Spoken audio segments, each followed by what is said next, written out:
আসসালামু আলাইকুম। আমি আছি এখন পশ্চিম শিকদারখিল। আসলে এখানে আসার পর যখন নামটা শুনলাম তখন আমার এখানে আসতে খুবই ইচ্ছা জাগলো। কারণ পশ্চিম শিকদারখিল, আমার নানার নাম আজাদ শিকদার, তার পদবীর সাথে আসলে এখানে একটা নামের মিল আছে। তখন আমি এখানে আসলাম, আসার পর এখানে দেখলাম সেলফি রুট। আমার কাছে এতটা সুন্দর লাগে সেলফি রুটটা, যেটা আসলে ভাষায় প্রকাশ করতে পারবো না। আমাদের আসলে টিম মেম্বাররা এদিক দিয়েই বাড়ানো যায়, ওই রোডে ওঠা যায়। জিজ্ঞেস করছিলাম, হ্যাঁ এদিক দিয়ে ওঠা যায়। হ্যাঁ, সেলফি রুট আসলে খুবই সুন্দর। এখানের পরিবেশটা আর এখানের ভিউটা আসলে না আসলে হয়তো বুঝতাম না। আমি আসার পর আসলে আমার কষ্ট সার্থক। আসলে কষ্টটা আর আমার নেই, কারণ এত সুন্দর এখানের পরিবেশ দেখে আমার কাছে খুবই ভালো লাগলো। আমি এখান থেকে আজকে থেকে কালকে আবার যাব খাগড়াছড়ি থেকে একদিন থাকার পরে আমি যেতে চাচ্ছি আসলে সাদেক ভ্যালি। কারণ ঈদের ছুটি, তাই ছুটিতে একটু ঘুরবো না সেটা কি হয়?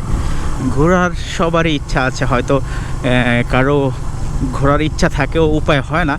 আসলে আমার জীবনে আমি যখন যা চেয়েছি উপর আল্লাহ আসলে আমার সব চাওয়াগুলি পূর্ণ করেছে। তাই আসলে আমি কখনো না চাইতেই আসলে উপর আল্লাহ আমাকে অনেক কিছু দিয়েছে। খুবই সুন্দর, আসলে এত সুন্দর এখানের পরিবেশ, আমার চোখ জুড়িয়ে যায়। আসলে ভাষায় প্রকাশ করতে পারতেছি না আসলে কতটা সুন্দর। যদি একবার আসেন, এখানে আসলে আর যেতে কারো ইচ্ছা করবে না, মন চায় এখানে থেকে যাই। কিন্তু এখানে তো থাকা সম্ভব না, এখানে ঘোরা সম্ভব, থাকা সম্ভব না। আজকে আমি যতটা জায়গায় গিয়েছি আমার কাছে এই জায়গাটা সবচেয়ে সুন্দর মনে হয়েছে।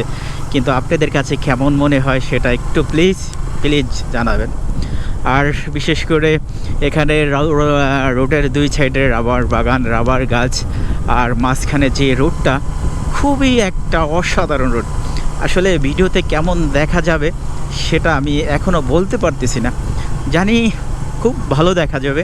তাই আসতে পারেন আপনারা এই পশ্চিম শিকদার পোল। আসলে এটা খাগড়াছড়ি যেতে বাজে, আমরা যখন বারোইহাট থেকে প্রায় 15 থেকে 20 কিলোমিটার যখন ভিতরে আসি তখনই এই সেলফি রোডটা বাজে এবং তখন আমরা এখানে ঢুকে যাই। আসলে খুব অসাধারণ একটা পরিবেশ এখানের, আমার কাছে খুব ভালো লেগেছে। আসলে আমি অনেকগুলি জায়গায় আমার গিয়েছিলাম, কিন্তু এত সুন্দর জায়গা, এত ভালো জায়গা হয়তো আমার এই প্রথম। এত সুন্দর জায়গা আর কখনো আসা হয় নাই। তাই সবাইকে আসার জন্য বলতেছি, আসলে আসলে মন ভালো হয়ে যাবে, একদম দিল ঠান্ডা হয়ে যাবে, চোখ জুড়িয়ে যাবে। এতটা সুন্দর এখানের রোডটা আর দুই সাইডের যে বাগানগুলি। সবাই আসতে পারেন এখানে, খুব ভালো একটা পরিবেশ। সবাই আসবেন, ভালো থাকবেন, আল্লাহ হাফেজ।